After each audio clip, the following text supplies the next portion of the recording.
have a couple of sort of clinical questions. One, I'm a plastic surgeon end user, and I appreciate seeing the percentages on the silent ruptures and the rupture rate, but I want to know why they rupture.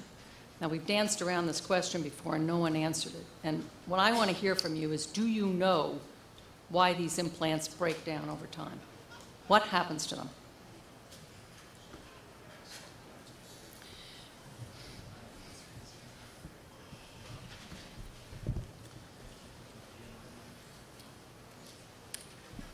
Dr. McGrath, I think the answer I gave you is going to be the answer, that some are ruptured because of trauma at the time of insertion, not all of them, obviously.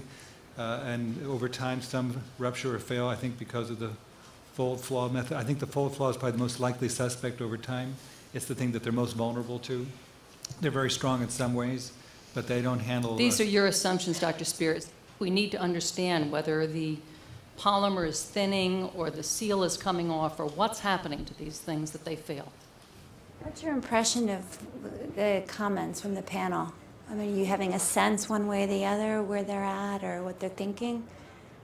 Well, maybe it's being naive optimism, but part of me, I feel like I hear more that they're feeling that no, they should not be put back on the market. And then every once in a while, I hear a comment that it kind of rouses me up that they don't think there should be a long-term study, that, you know, there's no factual evidence to make us have this long-term study. Do you think that there should be any discrimination? Do you think a woman who's had breast cancer should be able to get a silicone implant? No, I think she has the same rights as any other woman to know what the side effects are, what the complications could be. If there's a long-term study of 10 years or more, you could get this disease or that disease if you have a rupture. You know, when I think about it, I had 3 ruptures in my body. That's a lot of silicone floating around in my tissue and my joints.